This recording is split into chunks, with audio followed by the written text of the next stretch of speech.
Salam. Salam edirsən, nə var, nə uzun aradan sonra biz yenə də qayıtdıq. Yəni düşünmüşdük ki, elə qrup mərhələsi bitər və biz yenidən danışarıq. Əslində qrup mərhələsində danışılası belə çox da belə möhtəşəm bir şeylər də baş vermədi. Düzdür, maraqlı hadisələrlə yadda qaldı. Misal üçün Messinin rekord qırması, Ronaldo'nun qol vurması, plus bu su fasilələri. Orada çoxlu mövzular var idi, müzakirə edilib. Sən belə qalmaqal var idi sanki elə bir şeyin ətrafında, bu çempionatın ətrafında.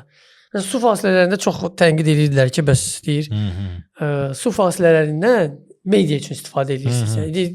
Yəni geyindirmisiniz bu donu ona ki, biz düşünürük oyunçular dincəlsin. Amma əslində oyunçular fasilə verdikləri vaxtlarda siz media reklam edirsiniz. Digər oyunçular da vardı. Məsələn, yanılmasam Mbappe demişdi şeydə, nədən onun adı, intervyusunda. Demişdi ki, yəni su fasiləsi sanki bir komandanın tempi öldürmək üçün istifadə elədiyi, işte, o mini futbolda ya futzalda time out kimi bir şeydir də.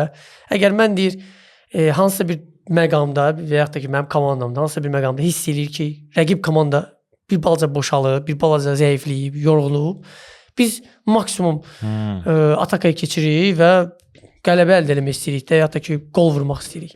Amma rəqib komanda bundan istifadə edə bilər. Su fasiləsi adı ilə bir balaca tempi öldürə bilər. Sonra elə bizim də tempimiz aşağı düşür. Jürgen Klopp da qeyd elədi ki, bu futbolun ruhuna, yox, Thomas Tuchel qeyd elədi ki, futbolun ruhuna uyğun deyil. Jürgen Klopp isə lap belə qəşəng dedi. Elə mən istədiyimi dedi. Dedi ki, su fasiləsi üçün 3 dəqiqə lazım deyil. 1 dəqiqə də bəsdir ki. Düz deyirəm. Suyu içdiniz, qurtardı. 1 dəqiqə bitdi, qaydın oyuna da. 3 dəqiqə, yəni su içirlər. Elə bir ki, o ekstra time olur. Futbolçular yığışırlar, məşqçilər korpusu gəlir, orada nəsə başa salırlar, kimsə orada ayağını masaj eləyirlər. Nə bilim, bir dənə o qalıb ki, bir dənə ekran zad da qoysunlar, üstünə sən belə taktikanı başa salsınlar. Konkret də əməlli başlı bir iş keç. Yəni 3 dəqiqə, yəni ola biraz içirlər 10 saniyə. 2 dəqiqə durub məşqçiyə qulaq asırlar ki, nə etmək lazım, necə oynamaq lazımdır. Mən yenə də düşünürəm ki, bu futbola xas bir şey deyil. Bu daha çox basketbola xas bir şeydir. Yəni basketbolda o quarter dillərdə hissələr var. Məsəl üçün kiçik fasilə olur. Orada məşqçilər nəsə başa salırlar, təzədən qayıdırlar, oynayırlar. Sonra böyük fasilə olur. Elə bir şeydir. Yəni futbolu sanki bir basketbolun bir formasına çevirmək istəyirlər. Mən bunu düzgün saymıram. Bu bir. İkincisi də ki, yəni də 94-cü ildə dünya çempionatı Amerikada keçirildi. Orada 45 dəqiqə oynayırdılar. Amma hava Braziliyada da istiydi. keçiriləndə 2014-də Braziliyada keçiriləndə amma orada su fasiləsi var idi.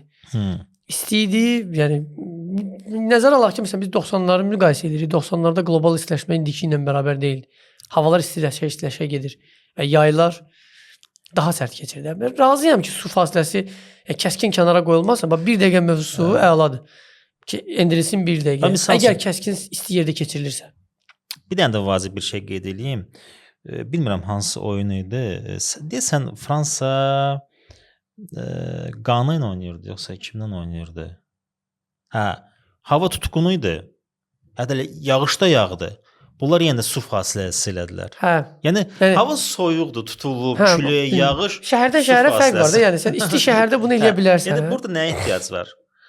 Almaniyanın da oyunu oldu, orada su fasiləsi elədilər, halbuki hava tutqunu idi. Nəyə ehtiyac var? Yəni hətta bəlkə belə deyim də 45 dərəcə istilik olsa, deyərəm ki, hə 45 dərəcə istilikdir, günün altında oynayırlar. Başa düşmək olar. Bunlar qaçıblar, elblər, yəni bədən tələb edir ki, su içsinlər. Amma burada hava tutqundur, yağış yağıb, soyuqdur. Bir də belə bir məqam var, yəni dünya çempionatının bir rekorda gəlib çatarıq, hələ ki biz ABŞ-ı bir balaca qınayırıq da. Məsələn, Koreya, Yaponiyada keçirilən dünya çempionatı saat fərqi bizim aramızda çox böyük idi. Amma dünya çempionatının bir çox hissəsi gün orta saatlarına, oyunların da sonuncuları axşam saat 8-ə, 9-a Bakı vaxtı ilə düşürdü. Gündüz vaxtı olur. Olurdu. Yəni, orada da çəkilişdən də hiss olunurdu ki, həmin şəhərdə, ki oyun keçirilən şəhərdə artıq 11-dir, 12-dir, günün yarısıdır. Çünki orada kölgələrdən stadionda hiss olunurdu günün işığından. Braziliyada dünya çempionatı keçiriləndə hava isti idi. Elə bir saata saldılar və Braziliyada məsəl üçün Amerika ilə eyni təxminən eyni ərazilərdədirlərsə, yəni saat qurşağına görə deyirəm. Orada da elə bir vaxt olurdu ki, oyunlar maksimum axşam saat 10-11-ə bitirdi. Gün ortalar axşam saat 7-yə, 8-ə olurdu bir ikinci oyunlar, bir digərdə desən 11-ə düşürdü. Amerikada sözüm odur ki, elə şəhərlər seçiblər, yəni oyunların keçirilməsi üçün elə şəhərlər seçiblər ki, hamısı oyunlar elə gecə saat 11, 3, səhər saat 6. Yəni mən əminəm ki, Amerikada elə bir şəhər də seçə bilərdilər ki, o boyda geniş kütlədə. Bunu sırf olaraq tam yəni seyircilər üçün, fanatlar üçün eləyiblər ki, oyuna hamısı gəlib baxa bilsin, bilet alınsın. Bəli, məsələn 94-cü ildə final gündüz saatlarında keçirilmişdi ki, Avropada normal vaxtda baxa bilsinlər. Gecə saata salmamışdılar. Çünki o vaxtı Amerikada o qədər də populyar deyildi. Amma son illəri nəzərə alsaq, MLS demək olar ki, çox inkişaf eləyib. Və ona görə də məcburdular ki, yerli əhali üçün və bilet satılması üçün o necə deyirlər, yaxşı zaman yerlərinə yerləşdirsinlər oyunları ki, çox adam gəlsin. Biz də gördük ki, yəni stadionlar dolu idi. Hə, stadion doludur, stadionlar hamısı dolu idi. Belə deyim, biletlər də bahadır, onu da qeyd eləyək, yəni ucuz deyil. Amma yenə də buna baxmayaraq gəlirdilər. Həmişə kimi almanlar yenə şikayət edirlər.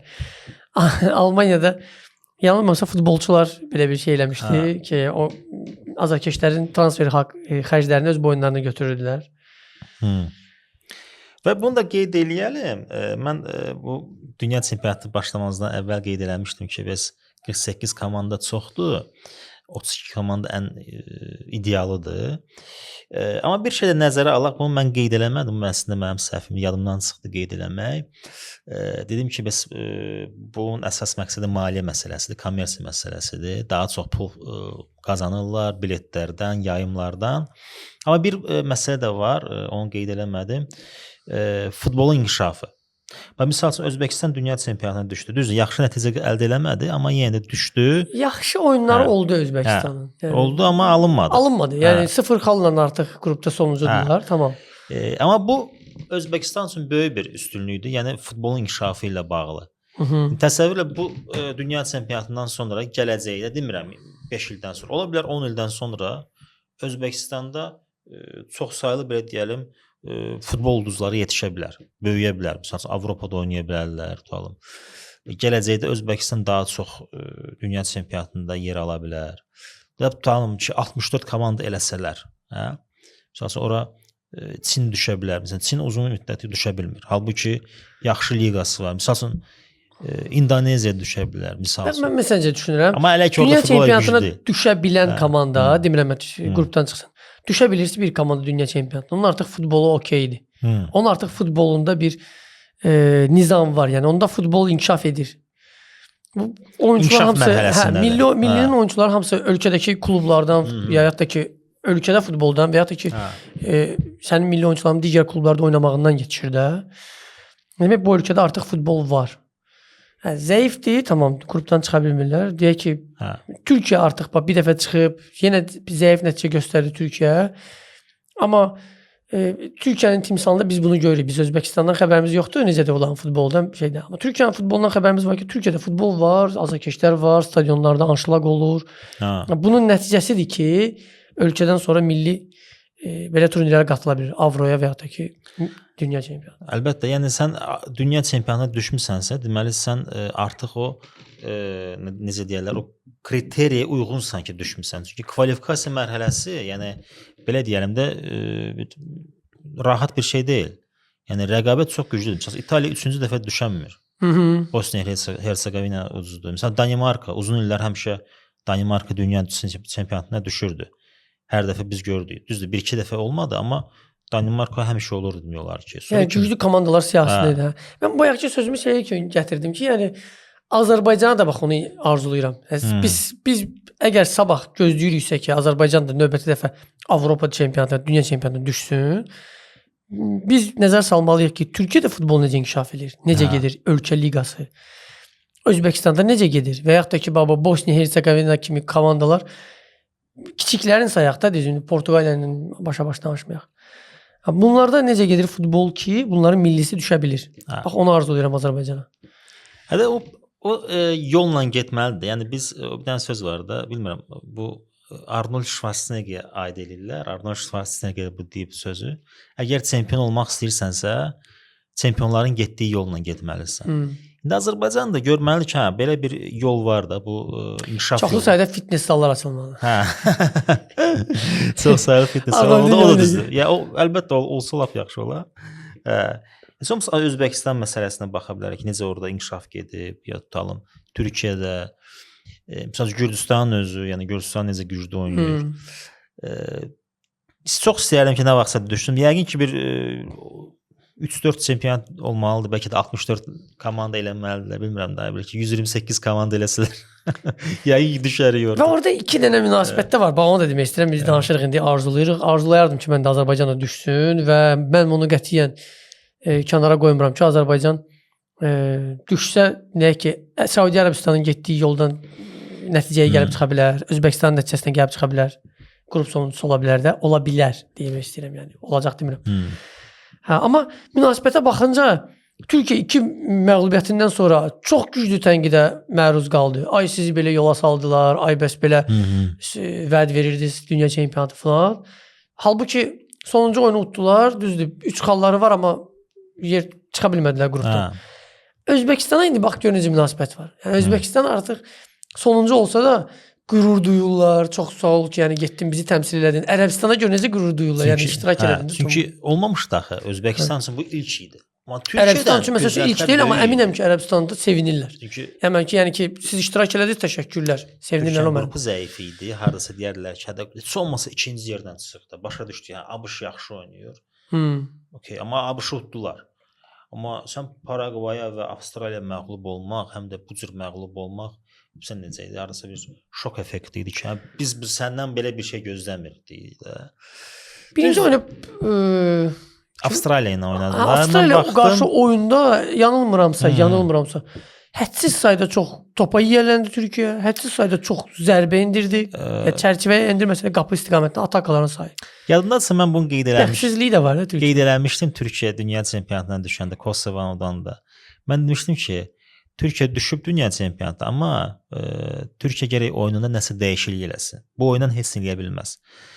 Yəni mən Kosova'nın oyuna da baxmışdım, Rumıniyanın oyuna baxmışdım. Hər iki oyunda da çox sönük, boz, belə necə deyim, komanda sanki biz düz deyək nəticə vacib idi də Türkiyə üçün, amma yenə də oyun keyfiyyəti də vacibdir. Yəni sən oyun keyfiyyəti göstərmədən nə əldə edə bilərsən? Başa düşdü, mübarizə, ruhiyyə belə hələ o barədə danışarıq mübarizə məsələsində, o da vacibdir, amma oyun keyfiyyəti də vacibdir axı.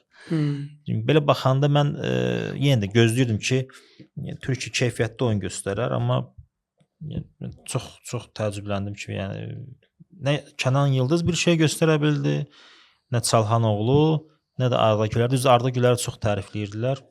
Mən ondan böyük bir şey görmədim. Hələ də gözləyirəm ki, bəlkə də Mourinho Reala gəlib, bəlkə də onun gəlişi ilə nəsə dəyişilə bilər. Amma bu dünya çempionatı onun üçün çox belə gözlənilməz olaraq zəif getdi. Ümumi komandanın zəif oynamağı, belə ulduzun da sönük oynamağını gətirib çıxırdı. Təkcə Arda Güləri mən günahlandırmazdım, amma bu strategiya belədir ki, bu özünü aça bilmir. Məsəl üçün deyirəm də, əgər ondan danışırıqsa, bax Nagelsmannın oyununda Almaniyada nə qədər oyunçu öz potensialını çıxartdı ortaya.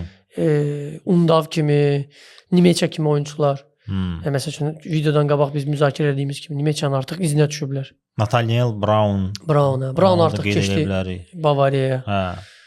Çox oyunçular qeyd edir. Oyunçu deyək ki, bu qədər də parlamırdısa, məşqçinin göstərdiyi oyun və ümumi komanda yaxşı oynayırsa, sən də bütün potensialı ortaya qoya bilirsən. Arda Gülər də orada sönür. Mərakeşi qeyd eləmiyorlar, Yaponiyanı qeyd eləmiyorlar. Yaponlar hər dəfə yəni yadda qaldıqları çox maraqlı xüsusiyyətlər olur. Məsələn, biri o təmizkarlıqlarıdır. Stadionda gedəndə azarkeşlərin daim öz arxalarını təmizləmələridir. İkincisi məsələn Yaponların gör yəni məşqçinin bir oyunda neçə sxemi var idisə, Yaponiya məşqçisinin kadrları vardı. O nəsə Yekə göstərib tabloda baxaq. 3 və yaxud da ki 1 və yaxud da ki 5 yazısını çıxartmışdı. Ha. Yəni ki keçirik 5-ci sxemə, keçirik 2-ci sxemə. Artıq deyərdim ki, Yaponiya məşqçisi Ha. başqa futbol məşqçilərinə qarşı şahmat oyunu oynayır da. Hə. Yəni. Yeni trend ola bilər də. Yəqin ki, bundan sonra da məşqçilər korpusunda kimsə o əlində bir keçə bir şey Ay sağ ol, hə. olacaq, tablo olacaq ki, belə göstərəcək də. Bu hardansa başlayır. Hansısa məsəl üçün Hə. oyunda ilk dəfə canlı səthdən arxasında bir oyunçu uzanır ki, tullananda aşağıdan Hə. top vura bilməsinlər və indi artıq trendə çevrilib. Yaponiya məşqçisi hərəkət Sözümü o iştirakçı sayını nəyə görə bitirmək istəyirəm, amma bir dənə qeyd olaraq qısa olaraq deyim ki, iştirakçı sayının çox olması əslində futbol üçün pis deyil. Bunun arxasında inkişaf da durur və deyərdim ki, hardasa oyunların çox olması plus istər-istəməz futbol azarkeşləri daha çox oyun görür, yeni komandalar kəşf eləyir. Yəni bu dünya çempionatında biz maraqlı ölkələri kəşf elədik. Məsəl üçün elə Cabo Verde-ni, hansı ki Cabo Verde tanımırdıq da demək olar ki, amma bundan sonra bütün dünya bildi ki, belə bir ölkə var, orada futbol da var və play-offda oynayacaqlar. Məsələn, Konqonu qeyd edə bilərik. Mən gözləmirdim ki, Konqo belə mübarizə ruhiyyətli belə oyun göstərə bilər. Yəni 64 komanda olsa necə ola bilər? Düşünürəm ki, hardasa azarkeşlər öyrəşəcəklər. Çünki vaxtı ikən 16 komanda oynayırdı dünya çempionatında. 12 komanda. Sonra 16 oldu, sonra 24 oldu, sonra 32 oldu. Və indi 48, indi bilmirəm gələcəkdə 64 komanda olacaq yoxsa olmayacaq. Əlbəttə, zəif komandalar ola bilər, normaldır, amma biz bilirik də futbol mübarizədir, hər şey ola bilər. Məncə getsin o istiqamətdə. Hə, getsin, baxaq görək nə olur. Və mən düşünürəm ki, 64 olsa, yəni 32-nin 2 qatı və orada artıq şəbəkə ideallaşacaq. Yəni indi məsəl üçün 3-cü yerində şansı var çıxsın oynamağa. Amma yanılmıramsa Avstriyan qrupunda eləydi deyəsən. Hə. Yəni uduzan komanda, ikinci yer tutan komanda əksinə İspaniya ilə qarşılaşacaqdı. Olduğu kimi də, yəni Avstriya getdi. Mən düşünürəm ki, 64 olsa səhv eləyirdi. 64 olsa daha yaxşı olar, nə mənada yaxşı olar? Çünki 3-cü yeri uğrunda belə deyək də, hə də mən 3-cü yerdə düşürəm. Ona görə çox da özümü yormuram. 1-2-ni tutmaq lazımdır. Hə, 1-2 olsun, 3-cü yer olmasın. Nə mənası var 3-cü yer? Belə baxdı 3 xalla düşür. Hə, əgər futbol inkişafından danışırıqsa, 3-cü yer uğrunda oynamaq artıq zəif futbol nümayiş eləmək demək. Yəni mən 1-i 2-ni tutmasam da olar, 3-lə çıxaram. Hə də 3 dənə ihtisas eləyəcəm, 3 xal ya da ki bir dənə oyun udursam da, bəxtim düşər bir dənəsini bir udaram. dənə də axırında udaram, 4 xalla düşərəm. Amma əvvəl necə idi? 5 xal yığmalıydın ki, düşəsən. Yəni 4 xal o zaman olardı ki, çox belə möcüzəvi bir şəkildə 4 xalla çıxasan. Və ya da ki 2 qələbə artıq qarantiya verildi sənə ki, çıxasan. Bunun üçün artıq 2 qələbə qazanmağa çalışacaq komandalar. Hə, mən də razıyam ki 64 olsa. 64 olsa daha ideal olar. Çünki 48 komanda düşünmürəm belə şey olsun. Bəlkə də bu keçid bir fazadır, bu 48 komanda. İstəyirlər ki, bunu test kimi eləsinlər ki, təşkilatçı ölkələr bunu necə yararlıdır, yəni necə qəbul eləyirlər. 64 komanda olsa çox olmazmı? Bu arası bir keçid dövrüdür dünya çempionatı üçün. Bəlkə də mən düşünürəm ki, 2 sikldan sonra, yəni bundan sonra da 2 dəfə olacaq 48 komanda yəqin ki. Və ondan sonra 64 komandaya keçə bilərlər. Yəqin ki 8 il sonra. Bir də ki biz bayaqlar Messinin rekordundan danışdıq. Hə, keçək rekordlara. Hə, statlara, yəni məsələn rekord sən onu deyəndə yadıma bir şey düşdü ki, uşaqkən biz baxanda Ronaldonun o rekordu qırması çox çətin bir rəqəm idi. Özü kim Ronaldo. Ronaldo Nazario, hə, yəni bu nə qədər neçə çempionat ardıcıl oynamalı idi ki, bu hər çempionatda onun komandası da Braziliyada yəni möhtəşəm çıxış elirdi. Sonunda bunu əldə elədiyi nəticə bu idi. Klose nə əziyyətlə Almaniyanın ən yaxşı mövsümündə bircə top irəli çıxaraq şeydən Ronaldodan rekordunu yenilədi, təkrarlamadan yenilədi artıq da. 4 çempionat elədi. Hə. Və indi Messi Klose'nin rekordundan gör nə qədər qabaqdadır. Artıq 20 qolu var. Hə.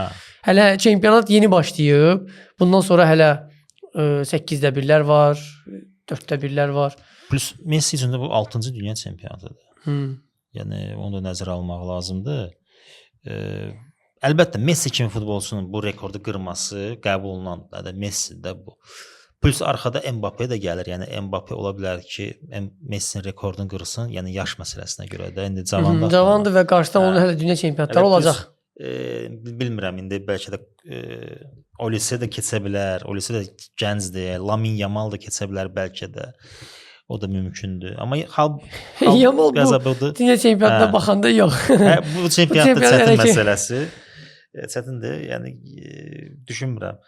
Amma yenə də Mbappe yəqin ki keçəcək Messini, çox güman ki. Yəni 1-2 çempionatda oynasa 25-26 vuracaq. Nə bilmək olmaz, bəlkə də Messi 22-24-dən vurdu, nə bilim bəlkə də. Bəlkə indi bu ündən belə bir 10 dənə də vurdu, 30 gəl bunun rekordunu təzələ. Yox, o 10 dənə çətin məsələdə vursun. Bəlkə də indi 5 dənə vurar. 5 gol vurar bəlkə də. Amma növbəti dünya çempionatında 32-ci ildə inanmıram. 30-cu ildə. İnanmıram artıq 43 yaşında getsin də. Yəni yəqin ki çox olar. Və mən düşünürəm ki bu Messi və Cristiano Ronaldo'nun son rəqabətidir. Yəni rəqabətin sonu. Yəni bundan sonra artıq bağlandı. Yəni bu Messi Ronaldo hekayəsi bitir bu dünya çempionatında. Çünki bundan sonra artıq harda rəqabət aparacaqlar. Cristiano Ronaldo MLS-ə gələndə 41 yaşında. Bir son kontraktı var. Messi-dəki Ərəbistana gedən deyil. Yəni bundan sonra harda görüşəcəklər? Bitdi. Uzaqbaşı bəlkə gələcəkdə ancaq məşqçi kimi görüşmək. Oyunçu kimi artıq. Bitdi. Yəni burada bitir. Və qarşılaşma demişkən, finalda görüşə bilər. Çərçivəyə baxanda görürük ki, yalnız Messi ilə Ronaldo ancaq finalda görüşə bilərlər. Əgər elə gəlsə. Və bu da arzuların finalı olar məncə. Hamının arzuladığı final. Əslində indi köynəkdən də görsənir. Əsrin final, hə? Köynəkdən görsənir ki, mən məsəl üçün hər çempionatda qatıldığı kimi Almaniya finala qatılmağını istəyirəm əlbəttə. Amma əgər bu arzulardan söhbət gedirsə, ötən buraxışda dediyim kimi, mən indiyənə kimi uşaqlıqdan bu yana İngiltərənin çempionluğunu görməmişəm. Mən Portuqaliyanın dünya çempionluğunu görməmişəm, istəyərdim. Yəni Ronaldo üçün düşünürəm ki, o da ona layiqdir. Ola bilər ki, Portuqaliya bu çempionat wow effekt verməsin, amma istədiyim dırnaqarası odur. İngiltərəni çox arzulayardım. Heç olmasa bir dəfə dünya çempionluğunu görüm. Arzulara gəlincə, istərdim ki, Almaniyada dünya çempion olsun. Burada da artıq Neuer'in ikinci dəfə qapıcı kimi ikinci dəfə dünya çempion olmağı faktı var. İngiltərə demişkən, yəqin ki bir 4 ildə gözləməli olacaqsan, çox güman ki. Bu il o deyil, hə? Bu il o deyil. Çətin məsələdir. Yəni 4 ildə gözləməli olacağıq. Mən düşünmürəm İngiltərə dünya çempionu olsun bu oyundan. Plus da ki Tuchel'in bu necə deyirlər, inadkarlığı, yəni heyət seçimi, nə bilim, mən heç inanmıram, heç. Amma Almaniya gəlincə, Almaniya həmişə xarakter, iradə, necə deyirlər, ruhiyyə komandası olub, döyüşkən ruhiyyə olmalıdır. Məncə bu tip oyunlarda, yəni play-off mərhələsində ruhiyyə çox vacibdir. Və bu komandanın da o liderləri var. Manuel Neuer və Joshua Kimmich, Joshua Kimmich. Mənə görə Kimmich bu komandanın ürəyi və ruhudur. Həqiqətən də kapitan olmağa layiqdir və Neuer qayıdandan sonra Neuer ondan kapitanlıq sarğısını istəmədi. Yəni bilir ki, o layiqdir olmağa, kapitan olmağa. Bax o komanda ruhuna görə deyirsənsə, bax onu bəyənirəm Almaniyada. Layiq, əlbəttə Neuer özü də layiqdir, amma bu sanki bir jestdir. Yəni kapitansan, sən də idarə elə və bu da bir inam verir Kimmich'in özünə. Komandanın özünə bir inam verir ki, yəni bizdə şey var, avtoritet var. Neçə illərin kapitanı var. Amma hal-hazırda o qapıda durub kapitanlığı tələb eləmir. Dünya çempionu. Və biz bir komandayıq. Onu bir hiss yaradır. Almanlarda var o. Yəni bu heyət əslində Almaniyanın heyəti, düz Almaniyadan biraz geniş danışarıq. Yəni danışılası çox sözüm var. Nagelsmann da haqqında danışacağam. Əslində Nagelsmann qısa müddət ərzində çox da yaxşı bir oyun yarada bilib və mən deyərdim ki, Almaniyanın bu hardasa üstünlüyüdür. Çünki Almaniyanın oyununda klub futbolunun xüsusiyyətləri var. Belə deyim, stilistik olaraq, yəni parametr olaraq hardasa o klub futboluna oxşuyur.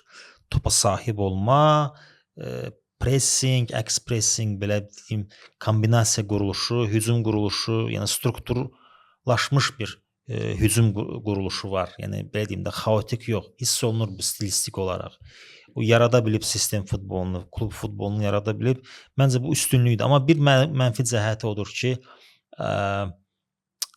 wingerlər zəifdir. Sané və bilmirəm, Virtsi winger kimi adlandıra bilərik, yoxsa 11 nömrədir, yoxsa 10 nömrədir, hələ bilinmir, amma Virts tam olaraq özünü göstərə bilmir. Musiala yenə topu götürüb başını aşağı salıb qaçır. Hər ikisini mən günahlandırıram keçirdikləri mövsümə görə. Yəni günahlandırıram necə? Onları yox, onların keçirdikləri mövsümü günahlandırıram. Virts Liverpoolda Arne Slot'un təlimatı altında batdı demək olar. Elə bil ki, ya Arne Slot getməli idi, Liverpool yeni məşqçi ilə olanda keçməli idi ora. Başqa bir mövsümdə yeni ideya ilə. Elədir. Ya da ki, məsələn Bavariya dizinə düşmüşdü. Bəlkə kompaniya başqa cür potensial verə bilərdi Virtsə. Bilmirəm, bəlkə də keçə bilərdi Reala, başqa bir oyun göstərə bilərdi. Musiala da zədəsi, ilin mövsümün demək olar böyük hissəsini ehtiyatda oldu. O tuta bilmədi o tempi. Mən düşünürəm ki, ən düzgün seçim Virtsin Bayer Leverkusen'də qalması olardı. Məncə də. Hə, bir sezon heç olmasa qalardı. Yəni dünya çempionatına görə qalardı, inkişaf eləyərdi. Xabi Alonso qalsaydı. Amma orada məsələ nə idi? Bayer Leverkusen onu satmaq istəyirdi. Çünki kontraktı uzatmaq istəmirdi. Bir ildən sonra artıq azad agent ola bilərdi. Məcbur. İznə də onun Bavariya düşmüşdü, məcbur oldu. Belə bir böyük bir təklif gəldi, yəni yox deyə bilmədilər və satdılar. Yəni Virtsin öz gözləntiləri də var idi. Bunu da nəzərə alaq. Plus Musialanın elə zədələnməsi, o da öz rolunu oynadı, onu düz deyirsən. Və bütün bax bu problemlərlə düşdüyüb sən Nagelsmann biz çox da günahlandıra bilmərik əslində. Belə deyim, problemli heyət düşdü əlinə. Sané getdi Galatasaray, Leonard Carl zədələndi, apara bilmədi. Schlotterbeck zədələndi. Yəni keyfiyyətli 9 nömrə də deyəm ki, yoxdur. Yəni Deniz Undavlı da səndə. Voltemade Newcastle-da ikinci hissəsini oynamadı. Bax kim qalır? Havertz qalır. Undav pis deyil. Havertz mən qınıyırdım çempionatdan qabaq. Amma görünür ki, Havertz hətta birinci oyunda o yeganə qolu, yəni qolu sərrast vurdu. Halbuki mən yenə də görək də indi başqa oyunlarda necə oynayacaq. Havertzin yəni IQ-sünə mən bir balaca hər dəfə şübhələnirəm. Elə momentlər var ki, məsələ qol vurmaqda deyil. Məsələ sənin özünün 9 nömrə kimi üzərinə oyunçu çəkməkdir, başqa oyunçuların üçün yer ayırmaqdır. Xarici bir balaca egoizm var. Görək indi, yəni nokautda necə oynayacaq. Əlbəttə, yəni amma Undav yaxşı oynadı. Hə, Undav mənim çox xoşuma gəldi. Deyiriksə, əlində olan budur. Bu da yaxşı oyunçudur. Sezonda yəni 26 gol vurub, yəni Stuttgartda deyək ki, yəni bu böyük bir klubda deyil deyək ki, hətta burada sən 50 dənə, 30 dənə, 40 dənə vurmalısan. Keynin Tottenham'da vurduğun qollara bərabərdir. Yazıq hər mövsüm bacardığını eləyib. Yəni öz Stuttgartın kapasitesinə görə 26 gol vurubsa, mən düşünürəm ki, bu dünya çempionatından sonra Deniz Undav bəlkə də hansısa Premier Liga komandası onu qəbul alsın Stuttgartdan. Çünki bəyənirəm oyununu, oyun üslubunu. Məncə də mütləq top kluba keçməli. Yəqin gedəcək. Və bax indi mən baxıram o Almaniya gedəcəyi yolda. İndi Paragvayla düşüb 16-da bir finalda. Və əgər keçərsə, növbəti mərhələdə Fransa gözləyir. O Fransa ki, hansı ki mən də onu demişdim ki, bir nömrəli favoritdir.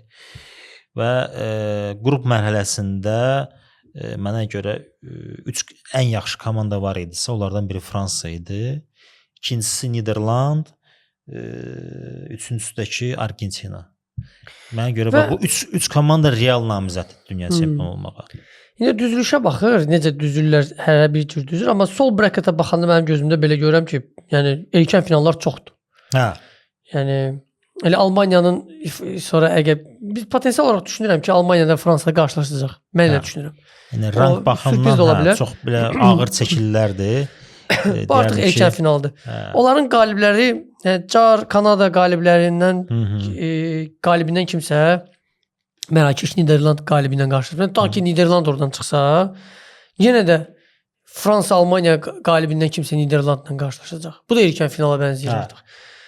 Baba Almaniya İspaniya Fransa yəni həmin sıradadır. O cərgədə çox çətin gəlir yol. Almaniya Fransa demişkən bunu da qeyd edeyim. Yəni bu rank baxımından, status baxımından bax sən dediyin kimi finala bərabər oyunda yadıma bir şey düşdü. Deməli boks barədə də Evander Holyfield adında bir boksçu var, tanıyarsan yəqin ki. 2 dəfə Mike Tyson'ı məğlub eləmişdi. Yanında deyil kimlə döyüşürdü Holyfield. Kommentator şərhçi deyir ki, bəli bu iki boksçu eyni çəkidə olsa da Evander Holyfield rəqibindən bir qədər böyük görsənir. Bax indi Almaniya Fransada çəki baxımından, status baxımından eyni olsa da Fransa bir qədər böyük görsənir. Heyətində həddindən artıq belə deyim prime dövrünü yaşayan oyuncular var. Yəni 90% yəni prime dövrünü yaşayır. Yəni hətta dəyişikliklərə baxsaq, yəni Barkola girir, Çerki girir, yəni oyuna. Nə qədər imkanlar var heyətin. Wingerləri güclüdür, hücumu güclüdür. Sürətli komandadır. Müdafiəsi güclüdür. Yəni əslində mən deyərdim ki, Almaniyanın arxasında tarix durur. Almaniyanın arxasında bunun xarakter durur və tarix durur. Yəni ki, bunlar artıq 4 qat dünya çempionlardılar.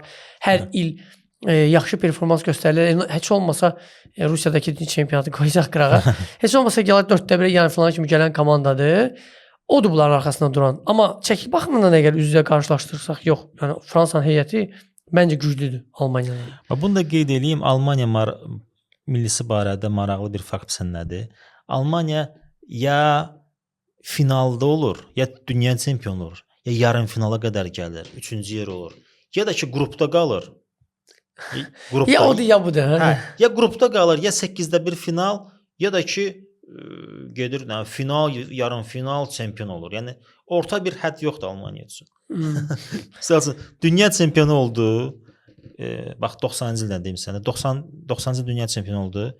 94-də bərbad günündə oynadı. 98-də 8-də 1-də uduzdular, səhv eləmirəmsə. 2002-də finala çıxdılar. 2006-da yarım final 3-cü yer oldular. 2010-cu ildə yenə də 3-cü yer oldular. 2014-də dünya çempionu, 18-də qrupda qaldılar, 22-də qrupda qaldılar. Fikir versən. Söhbət onda bir səndən gedir. Elə bir ki, Almaniyada sanki bir balaca həqiqətən iqtisadiyyat futbola çox böyük təsir edir və Alman futbolu bax o qrupda qaldığı illərdə çox əziyyət çəkirdi. Alman futbolu həqiqətən boşluqlarda idi və indi biz klub futbolundan sonra danışarıq, dünya çempionatından sonra danışarıq. Amma qısaca desək, nə vaxt ki Alman futbolu inkişaf eləmişdi, rəqabət də güclüydü. Bax dedin, məsəl üçün 2014-də çempion oldular, düzdürmü? Həmin ildə Almaniyada Dortmund və Bavariya az qala, yəni başqa klublar liqalarda gördüyümüz kimi Real, Barcelona çox yaxşı dövrü yaşayırdı. Yaxud da ki həmin dönəm Bundesliqanın yüksəliş dövrü idi. Dortmund özü finala çıxmışdı həmin ildə şeylə Bavariya ilə. Qazandığı rəqib kim olmuşdu? Real Madrid. Yəni qarşısında bir çox güclü klublar vardı, udub keçmişdilər.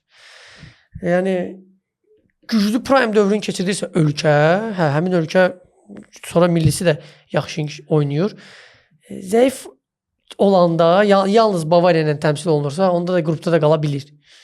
Sadəcə olaraq yeni atlar çıxmır. Bax son dönəmlər Almaniya futbolundan yeni atlar azdır sanki. Niyə ki? Bax indi bu millidə gördüyümüz bu Nemeçyadır, Braundur. Hələ görək Braun Bavariyada necə oyun göstərəcək. Okay, mən razıyam. Nemeçyadır. Yaxşıdır. Amma Ultimate özü, yəni mən sonuncu dəfə yadıma gəlmir ki, Yankerin dövründə Yanker idi, bir də hücumlarında olan Klose var idi. 2 hücumçusu var idi. Həm başda yaxşı oynadılar, həm hündür idilər. Yəni potensial 9-luq kimi idilər də. Almaniyada son dövrlərdə 2 mütləq yox idi, hücumçu yox idi. Voltomadesi var, 2014-cü ildə bax tam belə yuxarı yadımızı salaq da hücumda kim idi? 2014-də Klose idi hücumda. Klose idi. Bir də Müller hücuma meyilli oynayırdı hücumçu kimi demək olar ki, oynayırdı da. Tam da hücumçu değildi. Amma o dövrə baxanda Xidira, Toni Kroos, Filip Lam, nə bilim, gör kimlər var idi. Mesut Özilin ən yaxşı dövrü. Həmin dövr doğrudan da çox güclü bir dövr idi, mən deyərdim. Bax, tutalım Braziliyanı götürək. Mənə görə, bax sən düşünmürsənmi ki, bax Braziliya gördüyümüz bəlkə də ən zəif Braziliyadır. Bax məndə o hiss yaradır ki, Düzdür, yəni qrupdan çıxdılar, birinci yerdən çıxdılar, amma yenə də qrupu biraz zəif idi deyərdim. Düzdür, bir dənə Mərakeş var idi. Mərakeş də başa-baş oyun oynadı onlarla. Son dövrlər Braziliya futbolçularının göstərdiyi həyat tərzi və performans, həyat tərzini vurğulayıram. Həyat tərzi və performansdır burada günahkar. Niyə görə? Mən dəfələrlə yəni həvəskar azarkeşlərin arasında bu qruplarda bu müzakirəni görürəm. Braziliya oyunçuları bir balaca yaxşı şəraitə, yaxşı kluba düşən kimi çox az oyunçular oradan çıxıb özünün tam potensialını göstərir. Digərləri sanki rahatlaşır və yaxud da ki formadan düşürlər. Son dövrlərdə yəni o bizim bildiyimiz Braziliya deyək ki, adını çəkirsə bu hamını əzən Braziliyadan söhbət gedirsə, 2002 Braziliyasından söhbət gedirsə, bir nəzər yetir. Yaxşı idi, çox güclü heyət idi. Bax gör o oyunçular harda oynayırdılar və necə oyun göstərdilər. Yəni Rivaldo harda oynayırdı, Ronaldo harda oynayırdı, Cafu harda oynayırdı, oynadığı klubda necə performans göstərdi. Yəni Cafu sadəcə sıradanmı bir cinah müdafiəçisidir. Cafu həm kapitan idi, həm bəlkə də ad yazdı da, yəni sağ cinahda oynamaq üslubuna görə.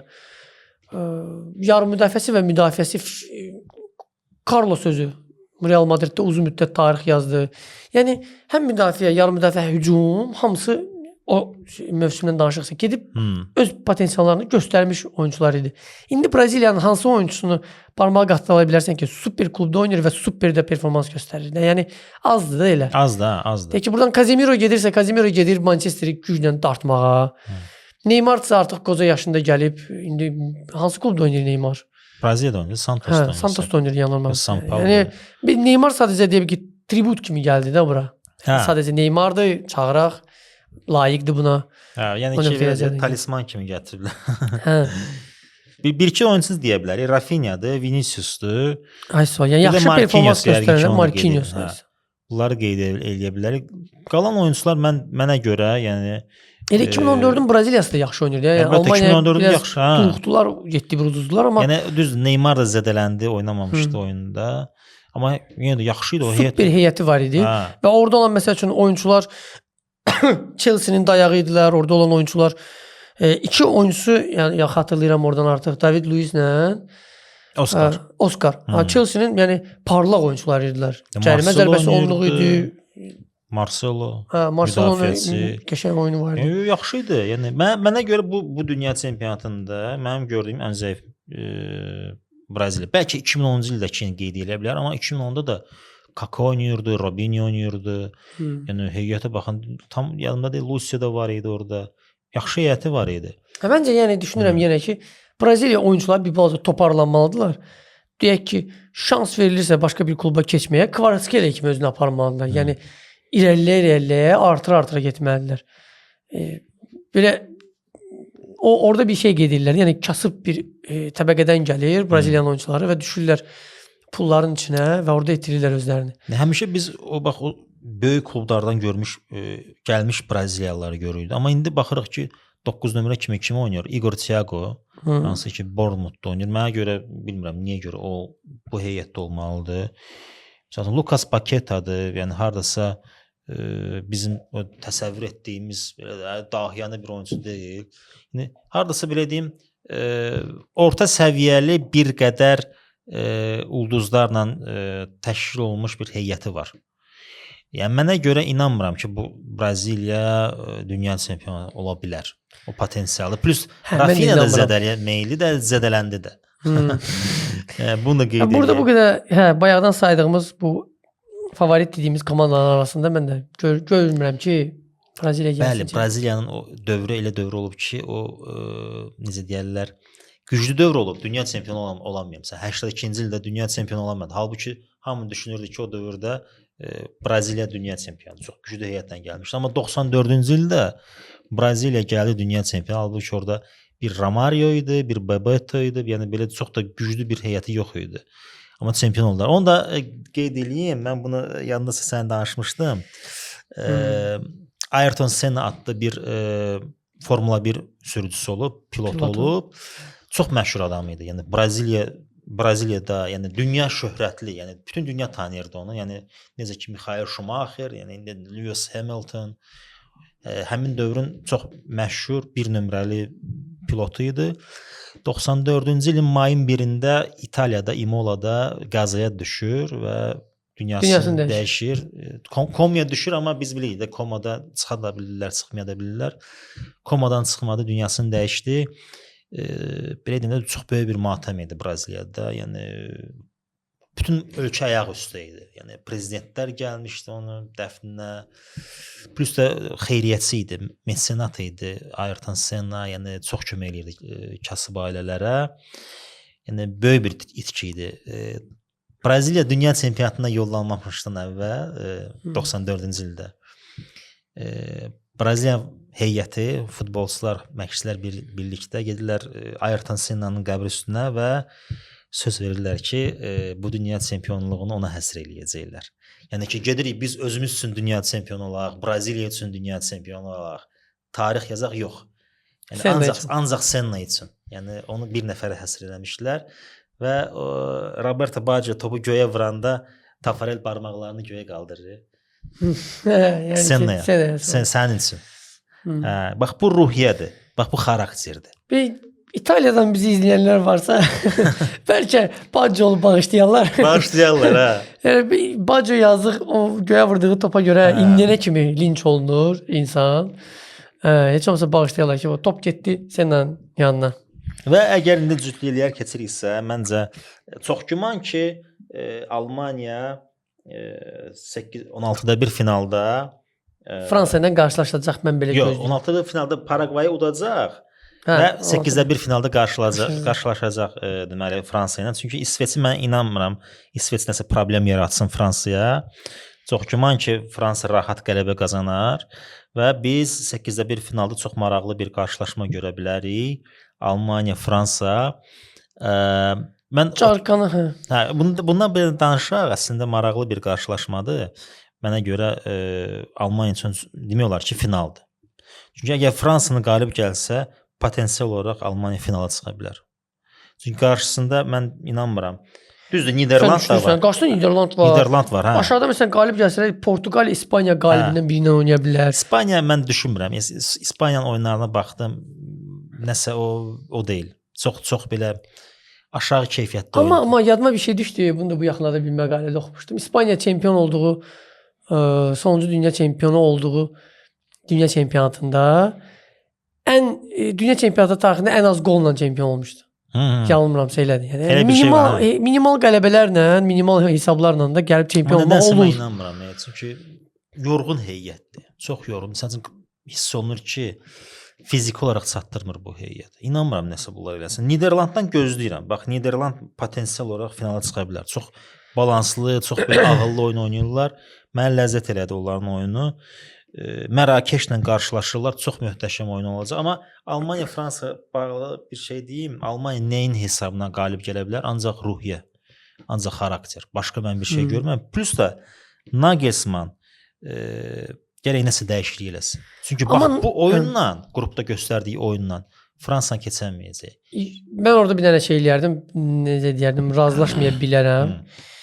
Birincisi elə bir ki, biz çəkilişdən qabaq da müzakirə etdiyimiz kimi Nagelsmann başa düşürdü ki, ikinci yerlə də Paragvaya qarşı düşür, birinci yerlə də Paragvaya qarşı düşür. Artıq yəni nəticə bəllidir və bir, həm oyunçularına istirahət verir, iki, dünya çempionatına gəlmiş bütün oyunçuların haqqıdır ki, iştirak eləsinlər. Yəni qarşıda deyək ki, Paragvay və yaxud da ki, Fransanın oyunu ola bilər. Orada sən ikinci heyətdən oyunçuya şans verməyəcəksən, ciddi yanaşacaqsan. İndi heç olmasa bir halda ki, sən çıxırsan qrupdan, bunlara şans verirsən. Bu məqamda var. İkincisi də qeyd eləyərdim, Nagelsmannın ikinci oyununda 3 dəyişiklik eləməklə 3 dəyişiklik eləməklə artıq minimal qələbə əldə eləmiş oldular orada. Undav düzdür, sonra artırma dəqiqələrdə qol vurmuş oldu. Amma məcburən Musialanı oyundan çıxarmalı oldu. Yəni Saneni çıxarmalı oldu. Yəni bunun ilk heyətdə qoyduğu və ulduzlu kimi yanaşdığı oyunçuları çıxartmalı oldu. Yəni o cəhətdən deyirəm ki, Nagelsmann dinamik düşünə bilir. Dəyişiklik də eləyə bilər. Bəli. Və hardasa uzun müddətdir dominasiya edən Fransaya məncə hardasa belə dinamik dəyişiklik eləməklə qalib gələ bilər. Bir şey də nəzərə alaq ki, Fransa sürətli komandadır. Belə bir komandaya qarşı sən açıq oyun oynasan, sən çox əks hücumda tutulacaqsan. Yəni darmadağın ola bilər. Yəni 3-0, 4-0 ola bilər. Yəni açıq oyuna girişəsən, yəni necə deyirəm də Bavariya kimi də, yəni 2-2-6 sisteminə oynayasan, yəni bu artıq şeydir. Və Fransa Almanya oyununda da Garanti. oyuncular bir-birini çox yaxşı tanıyırlar. Hə. Yəni Upamecano'su da var, Olisesi də var. Deyək ki, Fransada sonra Almaniyada fransız kimlər var? Yoxdur, yanılmamsa ikisi var. Hə, ikisi də. İkisi də. Amma bunlar bir-birlərinə hücumdular da, hücum və müdafiədir. Bunlar bir-birlərini yaxşı tanıyırlar. Belə baxanda yenə də mən istəmirəm ümumiyyətlə silim Almaniya ki, ümumiyyətlə məğlubiyyətdir, amma yəni oyundur, hər şey ola bilər, mübarizədir, bəlkə də indi imkanlar düşdü, istifadə elədi. Yəni Fransada açıq oyuna girişdi, bəlkə nəsə əldə eləmiyorlar hücumda. Mən düşünürəm ki, Sané oynamamalıdır. Sənin əlində Havertz var. Həmin cinaha Sanénin qəti düşməlisən, nə var?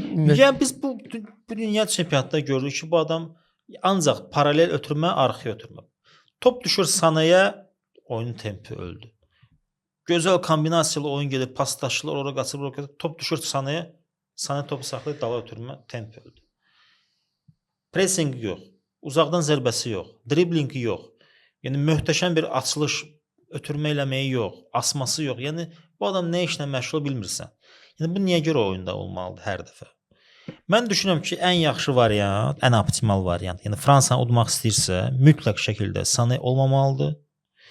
Havertzlə oynamalıdır sağ cinahda və Deniz Undav nominal hücumçu kimi oynamalıdır. Bəlkə də Voltemadan buraxmalıdır ki, ikinci mərtəbədə üstünlük olsun və Deniz Undav ikinci hissədə məsələn yox. Yarım saatlıq 25 dəqiqəlik girsin, nəsə dəyişiklik eləsin. Bu tipdə oynanmalıdır. Və üstəgəl mən hətta deyərdim ki, biraz riskli variantı da oxşayır. Musiala ehtiyatda qalsın. Goretzka 6 nömrə kimi olsun. Goretzka 6 nömrə qabaqda deməli Pavlovic, Nimecha. Musiala ehtiyatda qalsın yəni. Və Wirtz həm 11 nömrə funksiyasını yerinə yetirsən də playmakerlik eləsin. Çünki onda o xüsusiyyətlər var. Yəni əslində o əsl playmakerdir.